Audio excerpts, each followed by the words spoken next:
Listen-only mode.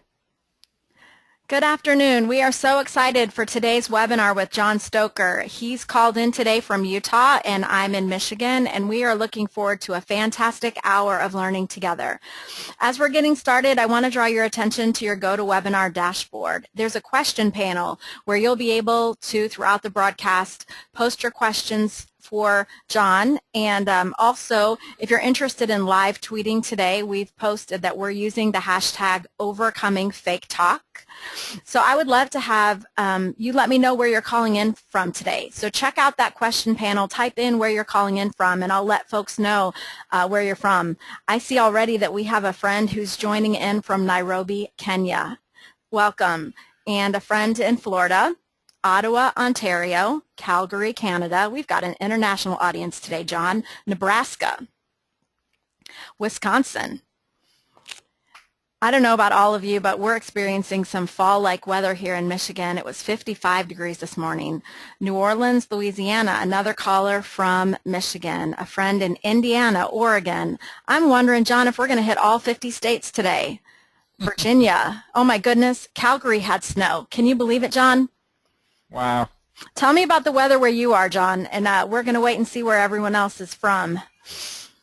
Well, it's cooled down a little bit. The leaves are starting to turn. The peaches are out. I'm kind of excited about that. But it's supposed to go back up to 80 today, but it's been in the 60s. Very nice. Well, I'm going to take a moment to introduce our guest today, but first I'm going to introduce myself. I'm Becky Robinson. I'm the founder and CEO of Weaving Influence, and my team and I have been so thrilled to support John and his great work. John has been facilitating workshops and speaking to audiences for over 20 years, and his aim is to help people improve their thinking and communication skills. He believes that the human capacity to achieve astonishing results depends on the individual's ability to interact with others.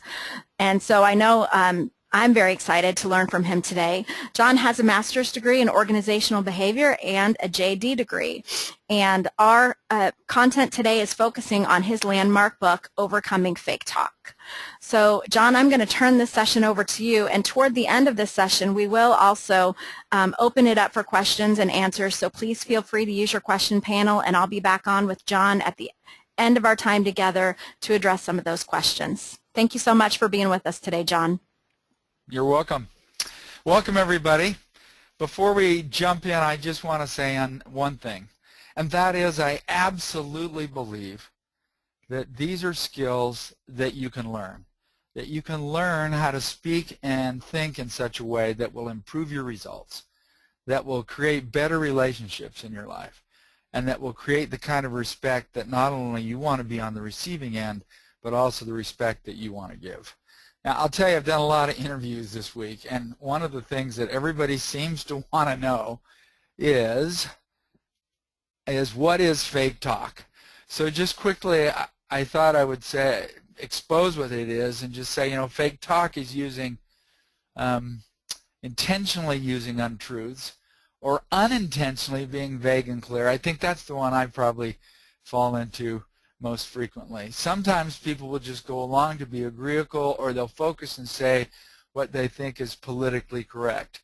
And sometimes they won't say anything. But in short, fake talk, if you will, is any conversation where you don't get the results that you wanted. In fact, we've all done that, haven't we? Be it with a child or a spouse or a companion or a direct report or a coworker or even our boss, where we think we've understood, we think we've been clear, and then we don't get what we wanted. So we don't find out till after the fact that things didn't go the way we wanted.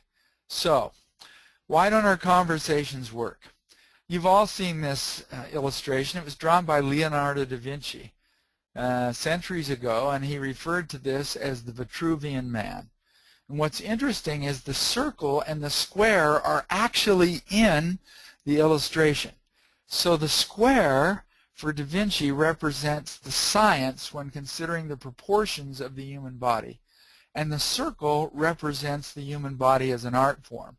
When I first saw that, I thought, oh my gosh, Da Vinci understood communication.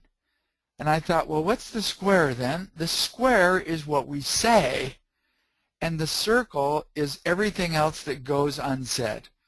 Now, I assume that most of you are aware of the research of Albert Moravian out of UCLA, who years ago said that anytime a person is talking about their feelings or their attitudes, in a conversation, only 7% deals with the words, or if you want, I added the framework, the process for using those words. That encompasses the said. He then said that 93% of the conversation is the tone and the nonverbal behavior that we see. So, in short, the said are words, and the unsaid are the visual, vocal, and verbal aspects of every conversation that we hold. Now, in college years ago, they told us that there were words, right? There was the verbal and the visual and the vocal, but they never mentioned the mental. And yet the mental aspect of a conversation drives the other, all those other three. So here's what's interesting.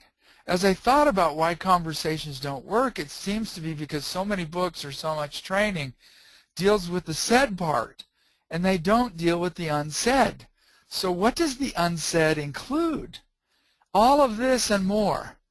It includes the assumptions that we hold about a person in a certain situation.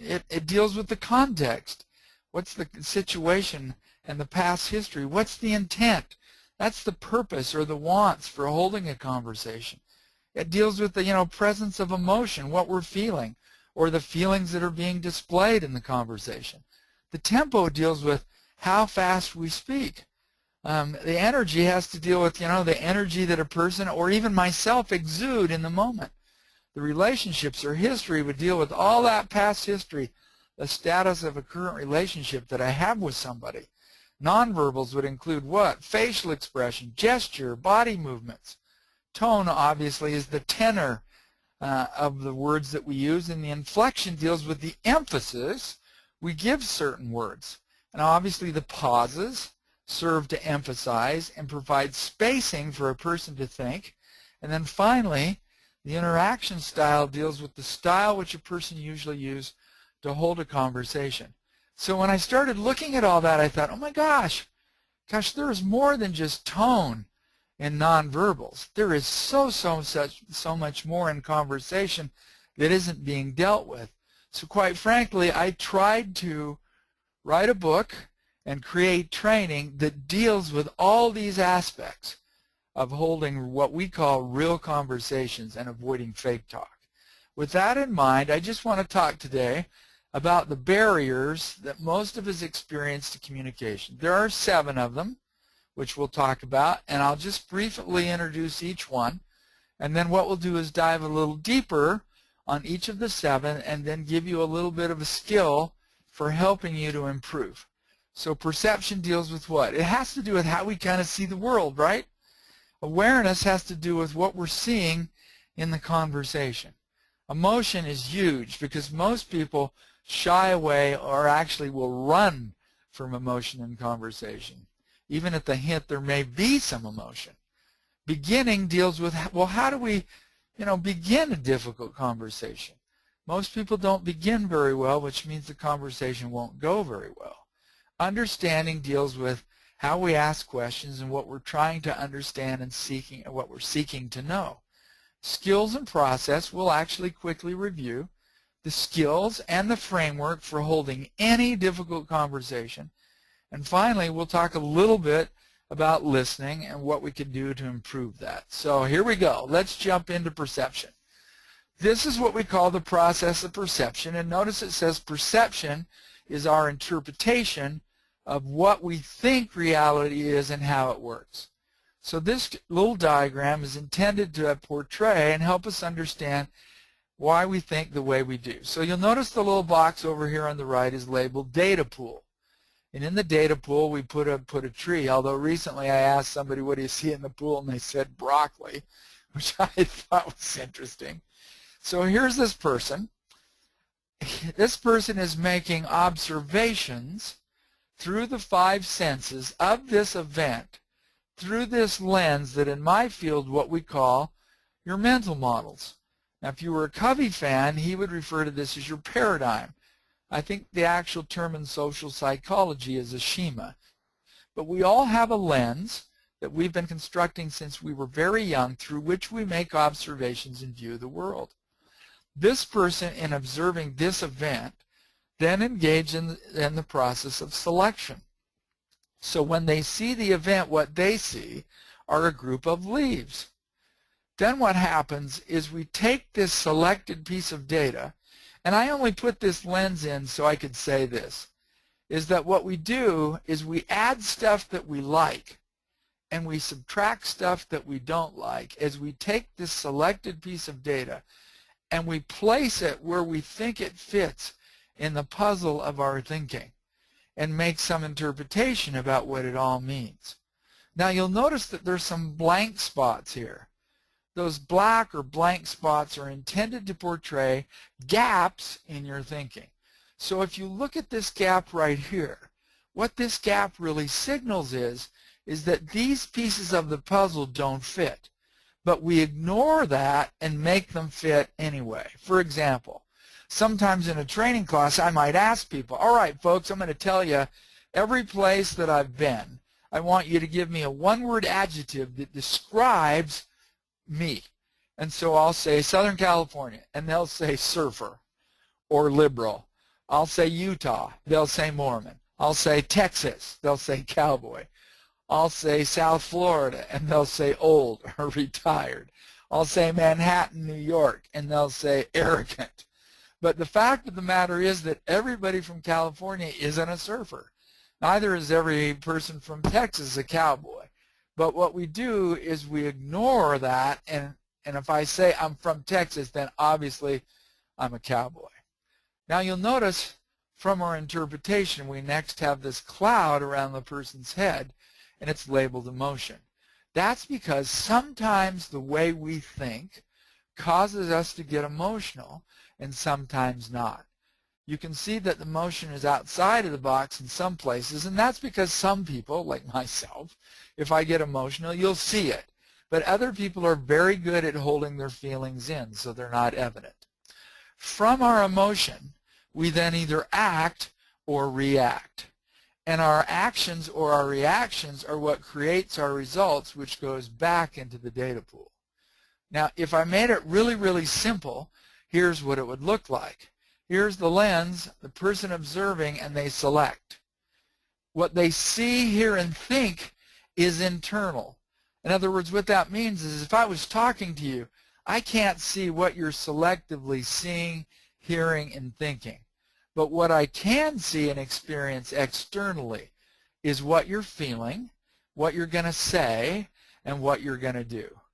But one of the things we do know is that what we see, hear, and think is reflected in the way that feelings, words, and actions are displayed to our audience. So, perception is a barrier.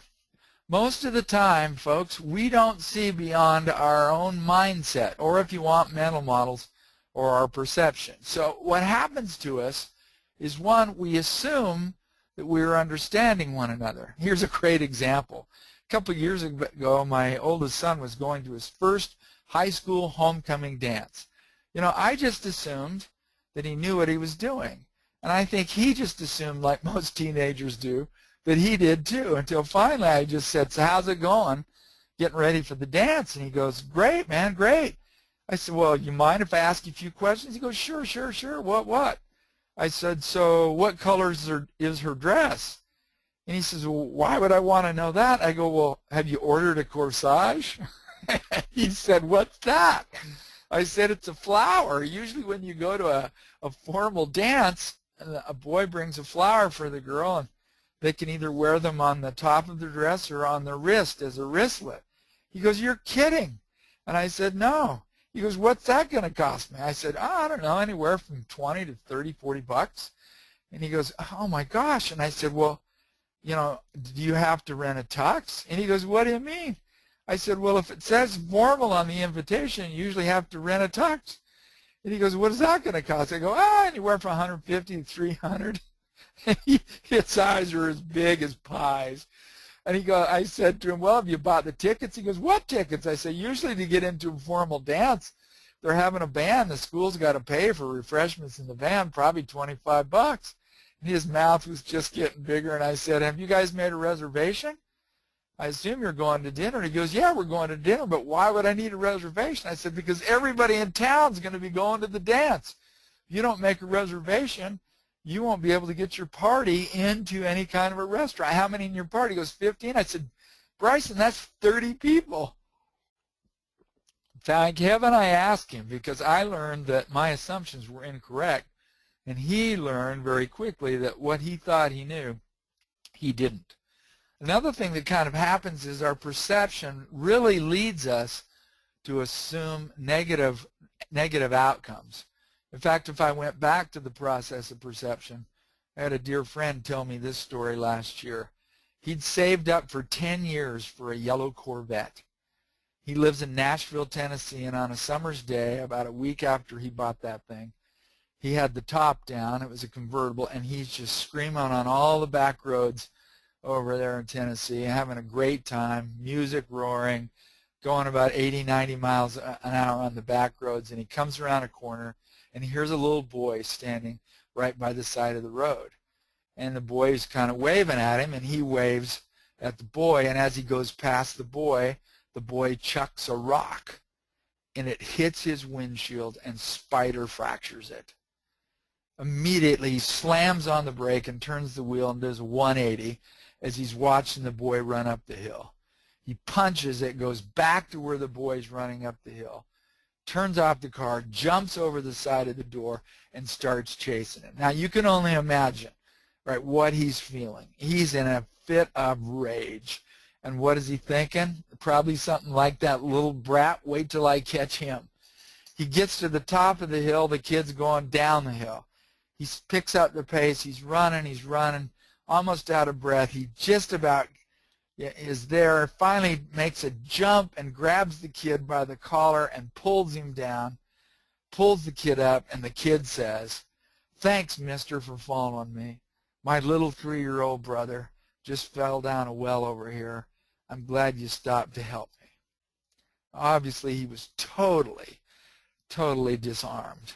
So what we do, right, without really having all the facts or data, is we assume the negative, or we assume the worst, without really realizing that we're doing it. The other thing is that we ought to realize is that our perception drives our behavior and creates our results.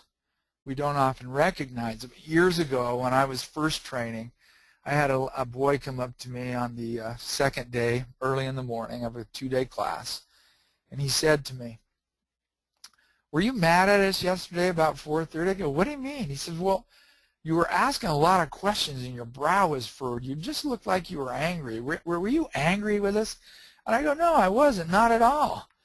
I guess I'm high on thought, and I was just kind of thinking a little bit. And he said, well, I just kind of wondered, and I didn't think much of it at the time, but then what ended up happening is I got some feedback a short time later of the same thing, and I thought, wow, I cannot afford for people to interpret that I'm angry or upset, so I have to make a cognitive example in class to smile.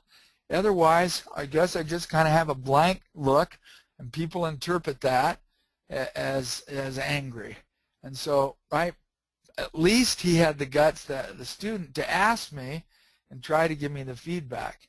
Well, to make matters worse, here's what happens in terms of how our perception creates our results. Let's say in this situation we have Sue there. There she is, right? And Sue comes and approaches Jim. And Jim has a mental model of Sue. He has a tendency to see Sue as creating all kinds of drama. That's what he selects on when he sees Sue. So as she approaches him, right, he puts the drama queen crown on Sue. And he interprets, all right, here we go, a bunch more drama from the drama queen Sue. And that interpretation drives his feelings. So let's say his feeling is exasperation.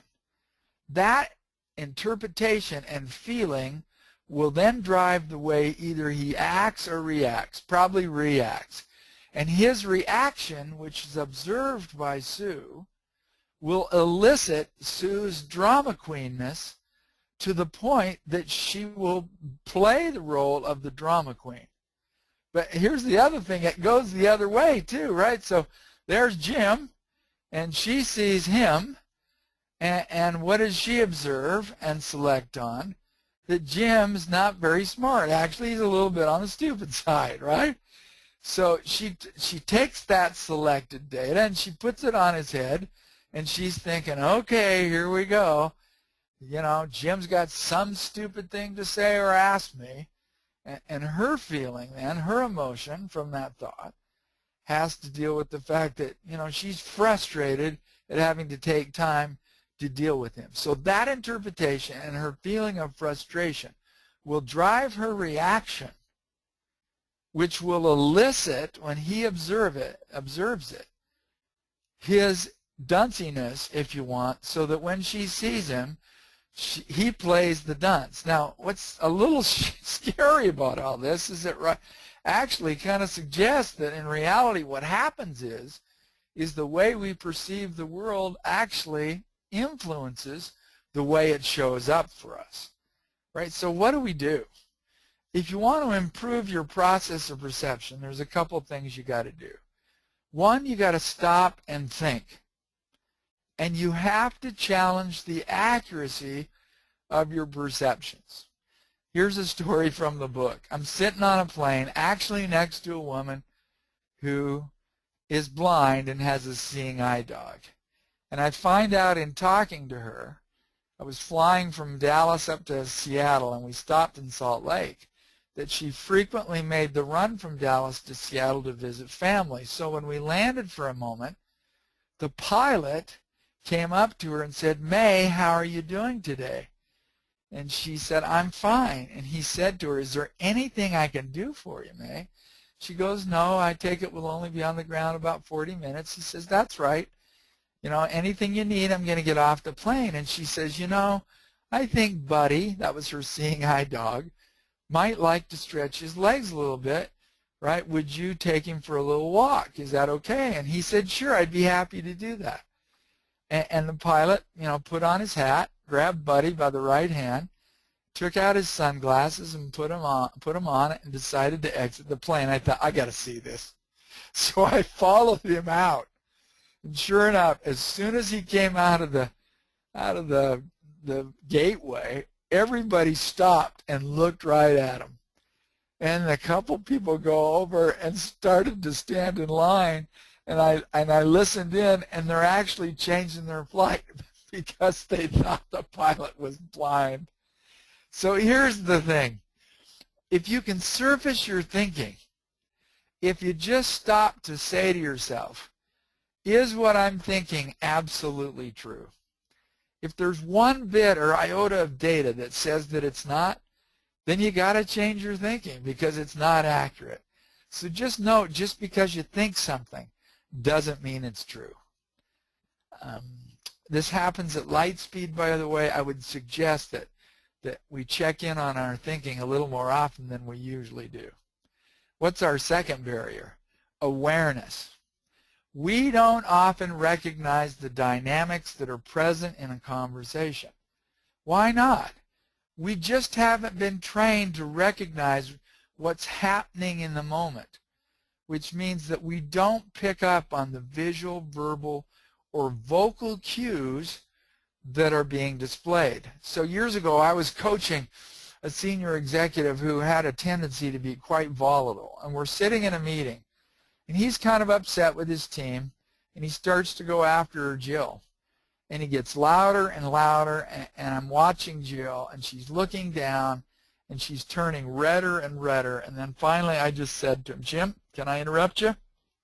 He goes, "Sure, what?" I go, "Look at Jill." He goes, "Yeah." I go, "What color is she?" He goes, "Well, she's red." And I said to him, "What do you think that means?" "She's angry." I said, "I don't know. Why don't you ask her?" So he asked her, and she exploded. I have never been spoken to in such a disrespectful, demeaning way. Now Jim was a good guy, He just had a tendency to be really quite passionate, and he didn't recognize the visual, verbal, and vocal cues that Jill was sending. And the challenge becomes tough because, you know, quite frankly, we just don't see ourselves the way that we're seen, which becomes part of the problem. In fact, I know a couple years ago I had a person in a training class who I'm talking along, and this guy blurts out, Winston Churchill. I'm going, what? And he just goes, Winston Churchill. I was disarmed. I didn't know what that meant or what I should do, and I just kind of kept talking, and he interrupted me and said, gosh, you're rude. I go, well, why am I rude? He says, well, I have a quote that I want to share with the class from Winston Churchill, and you just kind of kept talking. You know, and I apologized and said, well, go ahead. But, you know, I didn't know what somebody blurting out Winston Churchill actually meant. So here's the thing that you have to do to increase your awareness. And this is not easy, but we deal with this in our training. And in the book, we give you several skills. But you have to learn to be both an observer of what's happening in the conversation and a participant. A participant just means you're listening, you're interacting, you're thinking, but you also got to learn to watch what's going on. So sometimes what's happening is people will display a behavior and you won't know what they mean. So let's say I was sharing with someone an idea and they rolled their eyes and gave a huge sigh and leaned back in their chair. Well, I don't know what that means, so I'm going to ask. I might even say, I noticed you just rolled your eyes. Tell me what you're thinking. Or I'm wondering if you disagree with what I'm sharing. So that's what we do when we see behaviors we don't understand. We check out with questions what that behavior means, because we want to be absolutely clear what it is that we're observing and what it means. But if you're not looking for those cues, then you're going to miss them. And then oftentimes what happens is conversation will blow up before you even realize it was going to. Let's talk about the blowing up part. Let's talk about emotion as a barrier in conversation. Most people will avoid emotional reaction or defensiveness like the plague. Why? Well, oftentimes they don't see emotion coming. And then when they do, it's like they've been tossed a hot potato. They don't know how to manage it when it shows up. That means they may not even know how to manage their own. And some people are actually afraid in dealing with certain people that they'll become emotional as well. So a couple things about emotion we need to understand. When emotion appears in conversation, what we need to do is take time to accelerate through the emotion. Let me give you the analogy. I was talking with a senior executive one day, and he said, gosh, I wish my team understood that emotion was like driving a race car. And I said, well, how would you know about race cars? And he says, that's what I do for a hobby. I drive Formula One race cars. And I go, really? And he said, yeah. He says, let me ask you a question. If you were going 190 miles an hour and you came into a turn, what would you do? And I said, well, if it was 198 miles into the turn, I think I'd tap on the brakes a little bit. He said, wrong. If you did that, John, you'd flip the car and you might kill yourself. I go, really? So what would you do? He said, you push the pedal to the metal all the way down. It drives the car and the tires into the turn and actually increases your stability. I go, really? He said, emotion is the same way. If people could accelerate through the emotion, they could get to what's on the other side. Now you'll notice my second point. It says, discover the meaning hidden behind the emotion by asking questions. Here's the notion. Emotion is the mask of meaning. So when people get emotional in conversation, that emotion masks what's going on with them. Really, here's what I like to say. Emotion, and I'm talking hot or negative, is the symbol of a violated value. In other words, if I was talking with you and all of a sudden you got emotional or you got defensive, I would know that you were interpreting, thinking something that I was doing or saying personally, and that's where the emotion was coming from. So what I have to do when I see that emotion is not run from it, but try to understand it. And the way that I get to that is basically by asking questions for a number of different reasons. But if I said, I can see you're upset, tell me what's going on. Well, you know what's going on. Notice that's not really an answer to my question. No, I'm thinking I've done something that's offended you. What's going on?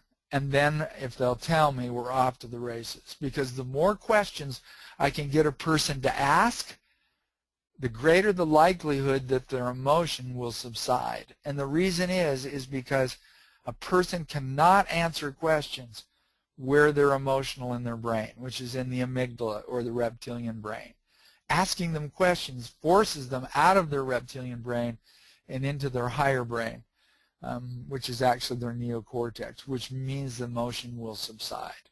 So learning to understand emotions and how to diffuse them and get to what's behind them is a crucial skill for basically improving your conversations. Let's talk about beginning as a barrier.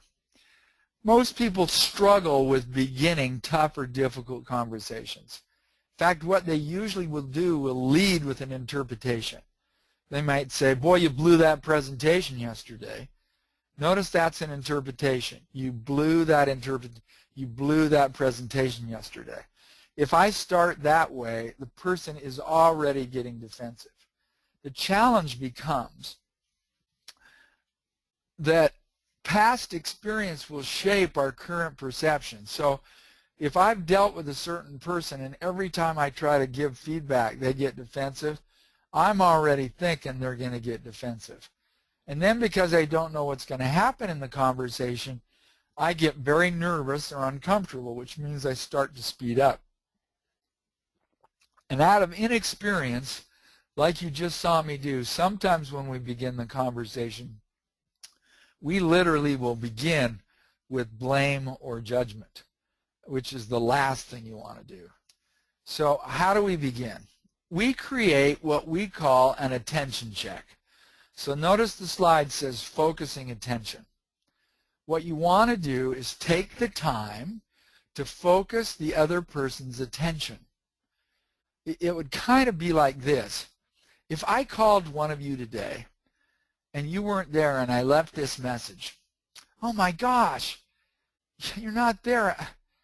I needed to talk to you. Oh, it was so important. Okay, I'll try later. Click. If you heard that, what would you do? Most of you'd pick up the phone and you'd call me. And let's say I'm not there. So you wait a half hour. It's almost quitting time, but you call again and I'm still not there.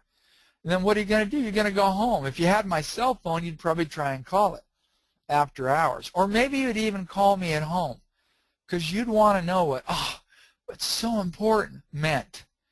So notice how in doing that I focused your attention. Well, in conversation, what we do is two things to focus the attention of my listener. We focus the attention by sharing my intention. You identify your intention by just finishing the sentence. I'd like to talk about your presentation yesterday. Notice that's pretty neutral. And then I ask for permission to engage you. Can we do that?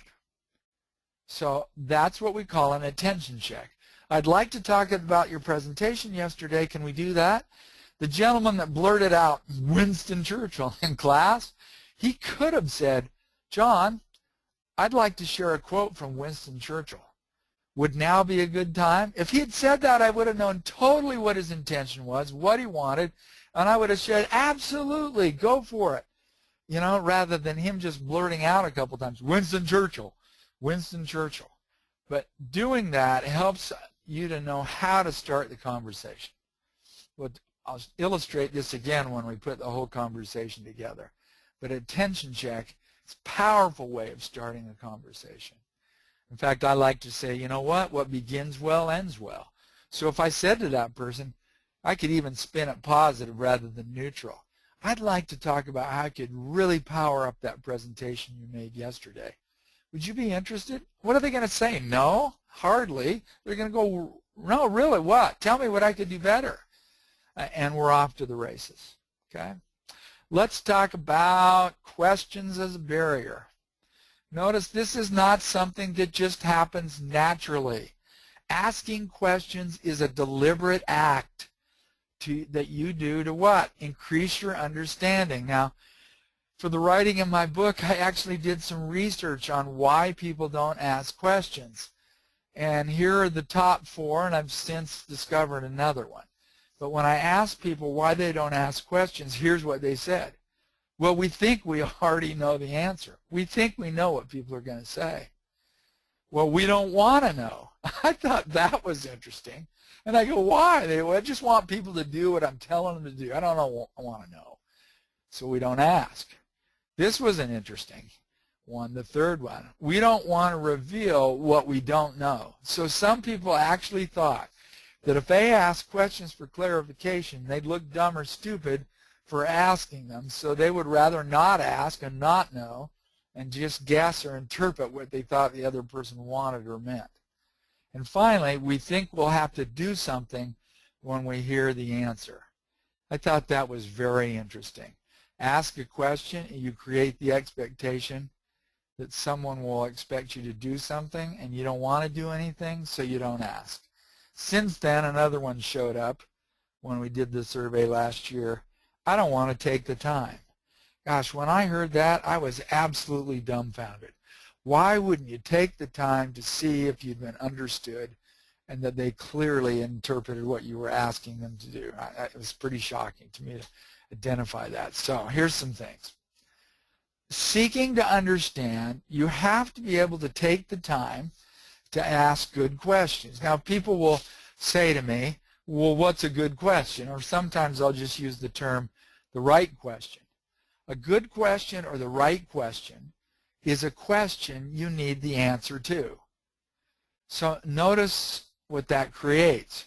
If you don't know what you want to know, then the questions you ask may not get you what you want to know or need.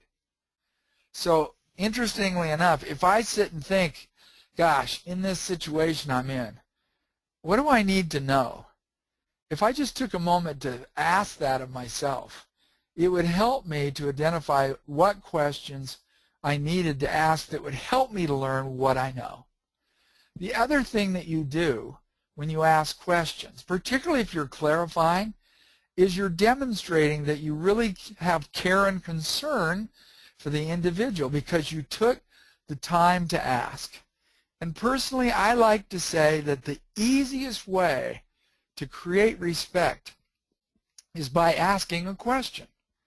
In fact, years ago at a manufacturing plant, we taught real conversation skills, gosh, for a year, and then we decided to let it go for about 6 months, and we went away, and then we came back to see what was going on. And on the first day, I walked out onto the plant floor, and I walked around, and I started talking to some people.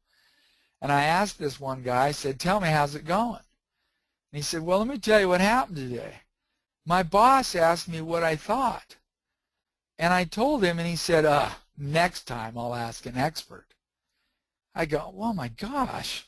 And then I asked another person, and then she said, well, I asked my boss, something, and then she asked me a question back, and as I was answering her question, she walked off and left me talking to myself. So here's the deal. If you don't want to know, don't ask, because asking questions goes a long way to creating respect. It kind of creates the assumption that you really want to know and you want to hear the answer, and it also implies that you're going to listen. So if you're not going to listen and you really don't want to know, then don't ask. Don't ask. What's our next barrier? Yay, skills and process for holding a conversation. Here's what I've kind of noted in the last couple of years. I think, folks, that we have been socialized to assume that sarcasm, yelling, and screaming and withdrawing are the preferred conversational skills of the day. Maybe it's from all the different programs on TV. I mean, even watch some of the cartoons my kids watch, right, where the kids in the cartoon will treat their parents in a very demeaning way. I've just wondered why we see so much of these kind of behaviors. It's almost like communication has kind of become a bombing run where people fly in, dump the bomb, and fly off. And so what's important is that we know the skills of good conversation, or what we call real conversation, and the process for using them. In fact, last week I took my daughter to Cinemark to watch a movie, and there was an older couple, probably in their 80s, standing in line in front of us, and they were with their daughter who was in their 20s, and I guess the older couple didn't buy senior citizen tickets, they just bought regular tickets, and they were coming away, and I couldn't believe how their daughter was speaking to them. Mom, you paid too much. What were you thinking? You weren't thinking, Mom. You weren't thinking at all. Go back and get your money back. And they just started a huge argument in front of everybody, and I just thought, wow, that kind of an argument over $2?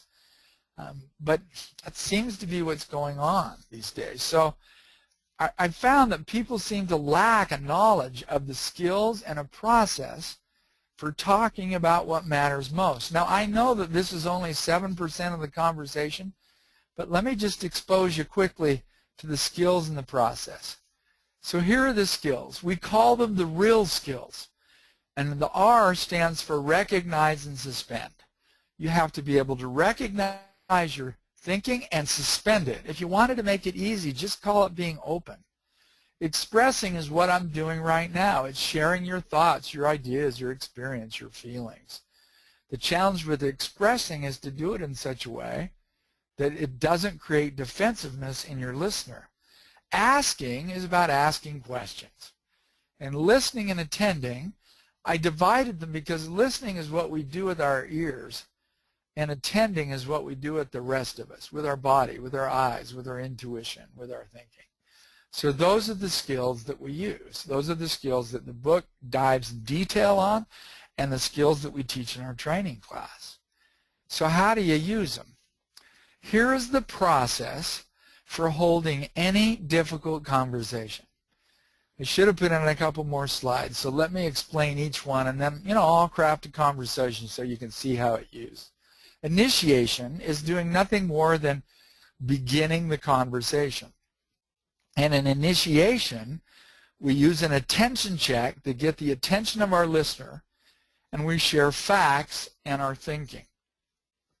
In discovery, we just ask questions. We ask questions to confirm our thinking and questions to learn. If I make it simple, in connection, we just summarize what we've heard and understood, whether it be where we agree or disagree. And in building, we actually come up with a plan for what we're going to do differently. And by the way, isn't that the reason we're holding a tough or difficult conversation and avoiding fake talk? We want something to come out of it. And then we gain commitment to that plan. So here's what it might sound like. Let's make up a story. George and Sally, all right, been married a couple years, have a couple children. George travels a lot for business. He comes home late on a Friday night. He's hugging Sally. He looks around and he goes, wow, this place is a dump. Sally goes off. I'm sick of you criticizing me. And she bolts upstairs. Well, George feels terrible, right? He thought, well, I'm not going to go up there. I'll catch it again. I'll just wait down here. So as he decides to wait, what does he do? He picks things up, he vacuums, he takes out the trash, and he sits on the sofa and he waits. Finally, she comes down. Here's how he initiates. I'd like to talk about what just happened. Could we do that? I guess, she says. Well, here come the facts. I made a comment and you got upset and left. Here comes the thinking. I'm thinking that, this may have been building for some time, and you thought that you couldn't bring it up. You see how that's his interpretation of the event? Now he's going to go to discovery. What's going on? And she's going to go, you know what? You always criticize me for how the house looks, and I'm sick of it. And if he's smart, he's going to apologize. Gosh, I'm sorry. But, you know, when I make such comments, do you ever notice what I usually do? So he's in discovery, right? And she's thinking, and she says, well, just now you cleaned it up. Do you think you could accept that when I say such things, maybe I'm just thinking out loud and those comments are not a criticism of you? Well, I guess, but you know, I have a hard time with your thinking out loud, as she says it. Well, I can understand that, you know, so why didn't you tell me? Well, you worked so hard, I just didn't feel like I wanted to lay one more thing on you. Okay, now he's going to go to connect. So, you know, I know you like the house clean because you pick it up, and I like it clean too. But at the same time, it sounds like the way I think out loud really irritates you. Is that right? Yeah. So now let's go to build. So, gosh, Sal, what do you think we ought to do? Well, you could begin by quit making comments about the house. Okay, I get that. And you know what? What I'd like is when you're upset with me, rather than holding it in, you create an opportunity to talk to me about it. If you can't do it in the moment because you're upset, if you just promise that you do it in the next 24 hours within a time when I do something, that would be very helpful. Then he's going to gain commitment. Can we do that? Sure. So you'll commit to bring it up if I upset you, and I'll commit to quit making comments about the house look. Does that work? Yeah. Okay. So there it is. We initiate, we discover, we connect, and we build. That's the process for holding any difficult conversation. So you know what? You got to have the tools and know how to use them. It's almost like when you build a conversation, you're building a house. You want to build a house, what do you got?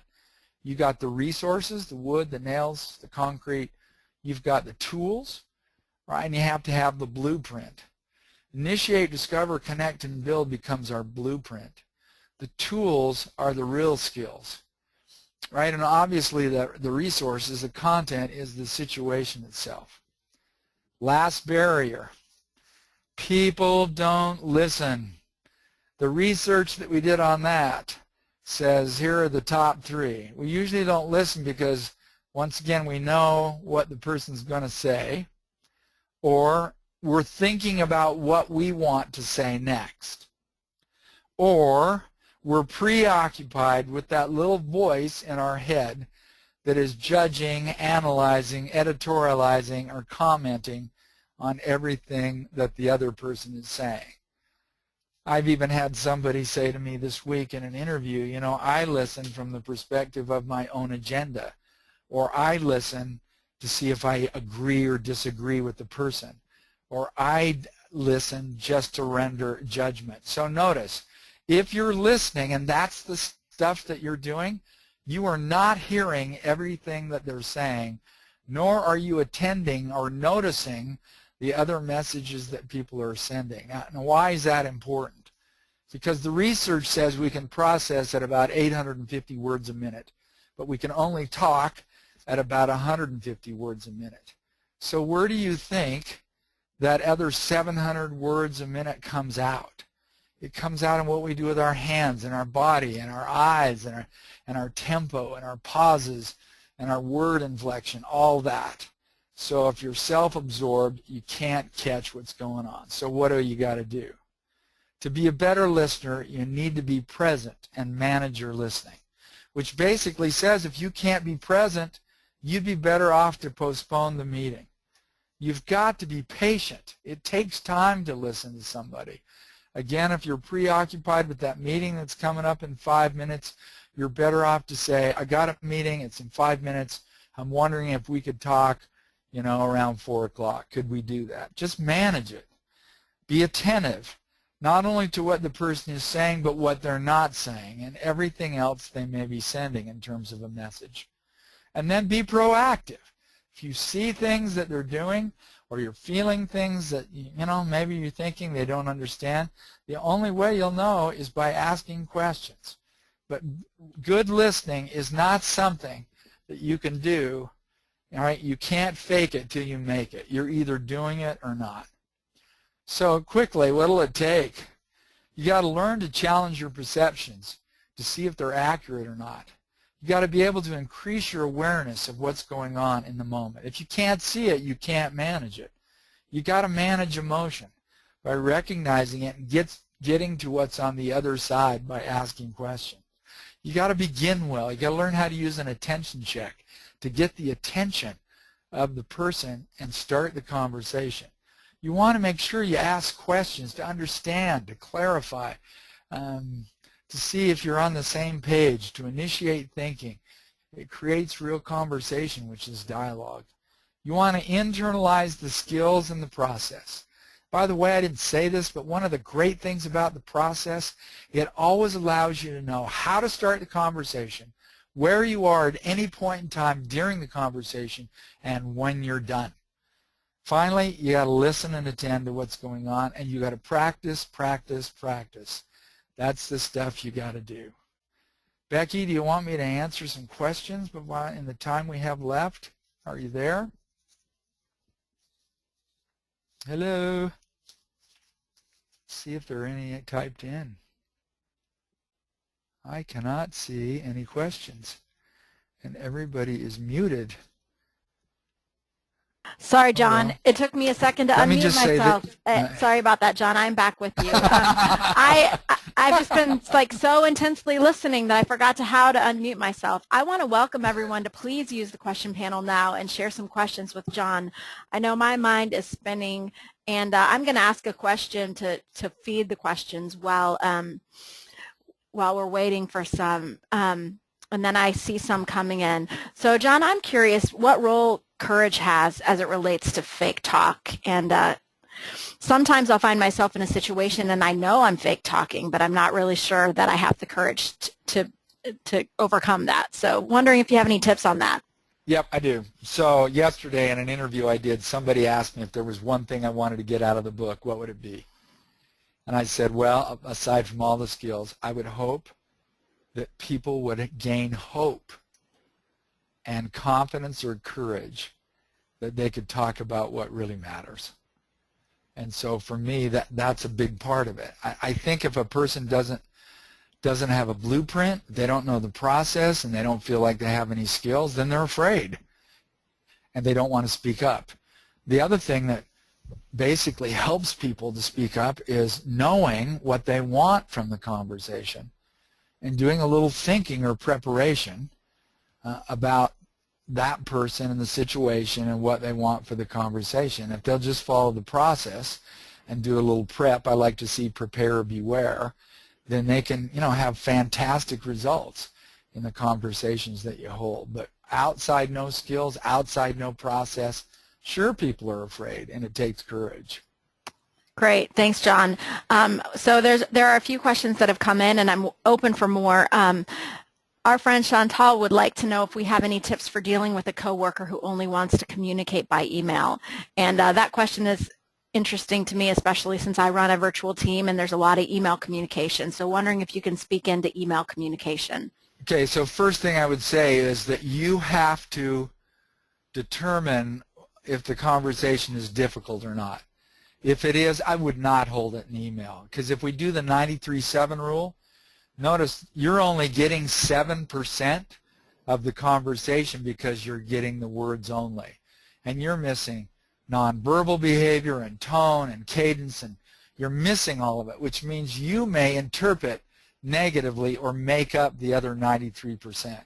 So for her situation, I would go back to the person and set a ground rule. If this is a tough conversation you need to have, I would do it on the phone. At least you can hear the sighs, the pauses, the cadence, and the like. Or I'd do a teleconference on Skype, or I'd get in the person's personal space. I'd get there together.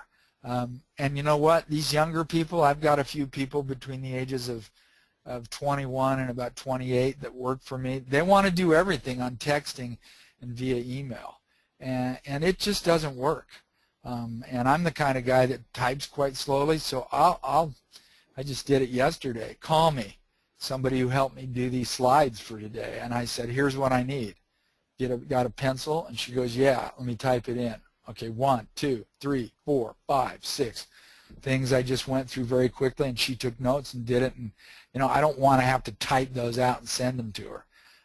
And so I would just say assess the kind of conversation that it is, and then decide how you're going to hold it and have an agreement about how you're going to hold it. Got it. Thanks so much. So, John, do you think these skills work when the person you're talking to is really not interested in communicating? Karen is saying she thinks that they might still be effective even if the other person is not participating in the way that we'd like. Could you speak to that? Yeah, I can't force the other person to talk to me. I mean, we're short of pulling a gun out, which you don't do these days. But I can increase the likelihood. That's a common thing that people will say in training. They'll say, well, this works great if everybody's had the training. And I like to say, no. If you know what you want from the conversation, and you have the skills, and you know the process, then you can manage the conversation. It doesn't matter that the other person doesn't have the same skills as you or knows the process. You can use them managing your boss upward or laterally with a coworker or downward. Hey, we need to talk about something that's not working. Can we talk? Sure. Well, what's going on? Well, gosh, yesterday you said you'd get me that thing by 3, and I didn't get it till 4, and then I had to call Becky and tell her I couldn't get it for an hour, and I'm thinking that you may not have known that I needed to visit with Becky. Tell me what happened. And so notice I just initiated right there and then went immediately to discovery, and we asked tons of questions. I summarized, then we come up with a plan for building it. So I would absolutely say if you have the skills, you can manage the conversation, and it doesn't matter whether they have them or not. Does that help? It does help. I was thinking of this when you were talking before, John, about the power of questions. Is there one question more than another that you think is the most powerful for starting conversations? Oh, for starting a conversation? Sure. I still use my attention check. I might say, Becky, I really need your help. Can we talk? Now, I can talk to people I don't even know in audiences where I speak, and I could say that, and immediately they'd be focused up, and they'd say, sure. Do we need to talk here, or do you want to go outside the room? Yeah. or right, because I'm drawing them in with something. Or I could even say, I got a challenge. I need help. Can we visit? And people will give you their attention. And that's what you want when you want to begin a conversation. You want the other person to be engaged with you. That's great. Thank you so much. So we're running out of time. I have a couple more questions I'm going to ask you in this last minute.